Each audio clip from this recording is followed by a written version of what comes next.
Comment choisir son statut pour devenir conseiller, conseillère en lithothérapie? Alors c'est vrai que c'est un peu difficile. Au départ, on ne sait pas vraiment. Bon, si vous avez déjà une activité, donc ça c'est pas un souci. Par contre, cependant, si vous souhaitez vous exercer dans ce domaine, là, par contre, il y aura des choix à faire. Alors, on va en parler tout de suite. C'est vrai que là, vous allez vous interroger comment je dois faire, qui dois-je contacter. Et dans ce cours, eh bien, je vais vous présenter deux solutions.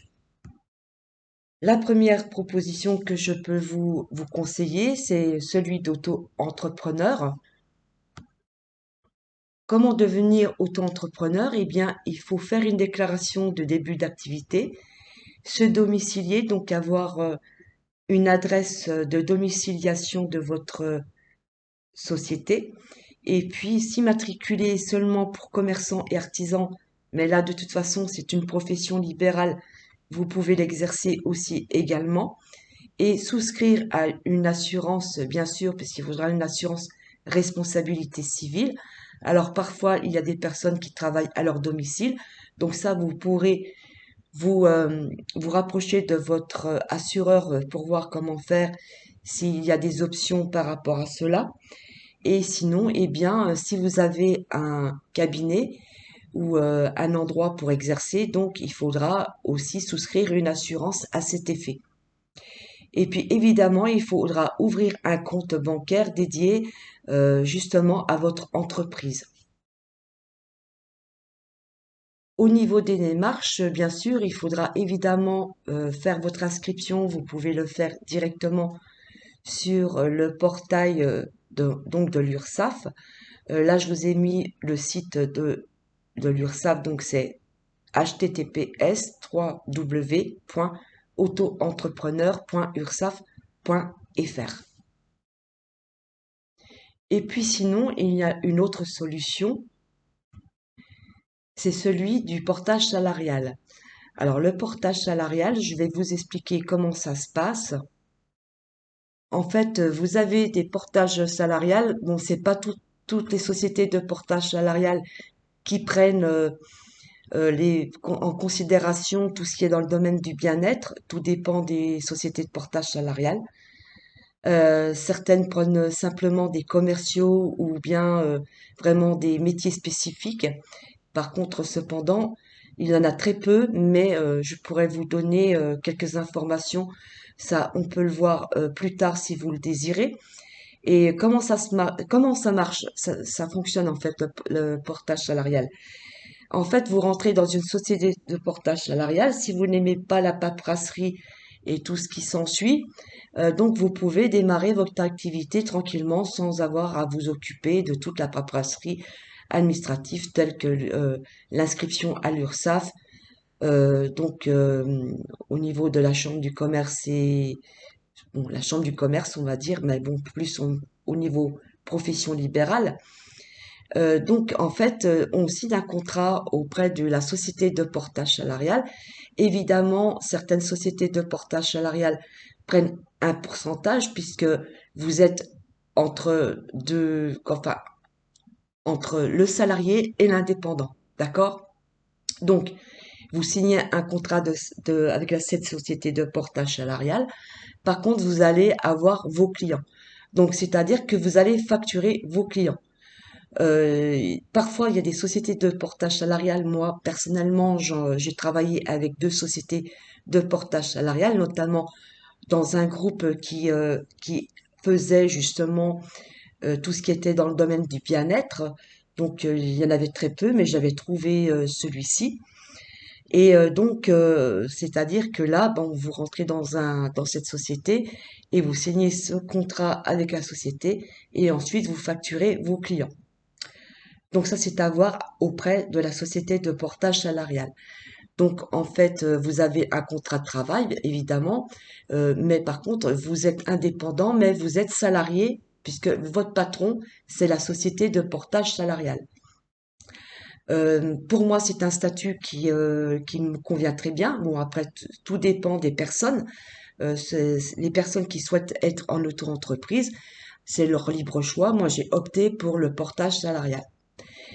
Donc, le consultant, donc c'est-à-dire vous, hein, qui êtes en portage salarial, donc vous allez obtenir, bon, là on appelle des missions, mais là vous, ça sera pas des missions puisque ça sera directement les personnes que vous allez accompagner. Donc vous allez leur facturer. Et ensuite, justement, ben, par rapport au versement des facturations, vous allez les reverser à la société de portage salarial, puisque vous aurez une convention de portage avec la société, mais vous aurez un contrat de prestation. Bon, là, tout dépend des services que vous allez donner, mais vu que ici, nous sommes avec des personnes que nous allons accompagner, donc ça sera évidemment la facturation qui fera foi par rapport à votre contrat de prestation, puisque c'est un service que vous donnez. Et notamment, eh bien, ce que vous allez récolter par rapport à l'argent que vous allez avoir par rapport à vos séances, ce sera un versement des honoraires et ensuite la société de portage salarial prendra évidemment donc un taux de pourcentage. Donc, faire très attention. Il y a des sociétés de portage salarial. En général, bon, ça s'approche des 50%. Une question qui revient souvent, c'est combien prend une société de portage salarial? Elle prend environ 50%. C'est-à-dire que la société de portage salarial va prendre une commission qui varie entre 9 à 15%.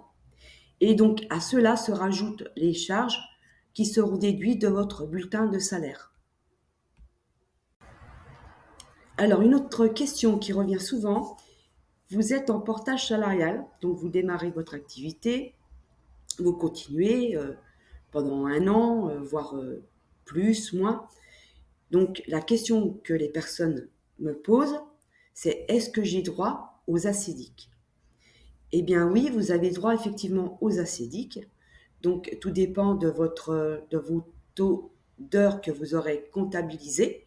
Mais dans tous les cas, quand vous êtes en portage salarial, du fait que vous êtes à cheval entre l'entrepreneur et le salariat, donc comme vous êtes salarié de la société de portage salarial, c'est lui qui vous rémunère, donc vous êtes considéré comme un salarié, donc vous avez droit aux acédiques. Après, c'est un choix, je vous dis, hein, si vous voulez être en auto-entreprise, bon voilà. Mais là, bon, sachez que la société de portage salarial, évidemment, puis c'est son job, va vous prélever, quoi, enfin vous prélever, sur votre salaire, va vous imputer le pourcentage que ils prendront pour évidemment leur travail effectué. Alors cette solution, évidemment, si vous aimez pas trop la paperasserie, si tout ce qui est côté administratif et puis vous n'allez pas crouler sur tout ce qui est administratif et que vous souhaitez être accompagné, parce que c'est vrai que lorsqu'on est en indépendant, on est souvent seul, on ne connaît pas les lois. Par contre, dans les sociétés de portage salarial, ils connaissent tout au niveau juridique. Donc, si vous avez un souci, vous contactez la société de portage salarial et si vous avez une gestionnaire ou un gestionnaire de compte, donc celui-ci pourra éventuellement vous conseiller sur des choses que vous devez faire ou ne pas faire. Alors, avant de vous lancer, renseignez-vous. Si vous optez pour l'un ou l'autre, hein, de toute façon, bon, après vous faites vos propres recherches parce que de toute façon, vous serez amené à faire des recherches hein, pour justement pour vraiment que votre projet mûrisse. Donc, dans tous les cas, dans les deux cas, que ce soit en auto-entreprise ou en société de portage salarial, vous pourrez démarrer tranquillement votre activité. Cependant, comme je disais, moi j'ai opté pour la deuxième solution. Pourquoi? Parce que j'avais pas envie de m'encombrer avec de la paperasserie. Le statut de auto-entreprise ne me convenait pas. Et comme je souhaitais me lancer et puis démarrer mon activité, donc j'ai pu démarrer mon activité assez rapidement puisqu'ils vous fournissent un numéro de SIRET et puis avec ce numéro de SIRET de la société de portage salarial, vous pourrez effectivement démarrer votre activité en toute tranquillité et vous serez juridiquement couvert par la société de portage salarial. Et puis, sinon, bah, renseignez-vous auprès d'autres praticiens pour savoir comment ils ont fait. Faites une petite étude, je vais pas dire une étude de marché parce que ça concerne plus au niveau des clients, hein, entre guillemets. Mais réfléchissez, mais pas trop, parce que à un moment donné, évidemment, il faudra passer à l'action. Pour les apprenants qui le désirent, je propose un coaching de 30 minutes via Zoom sur la plateforme. Donc vous pouvez aller voir sur mon profil et mes formations et n'hésitez pas à demander de l'aide si vous en avez besoin.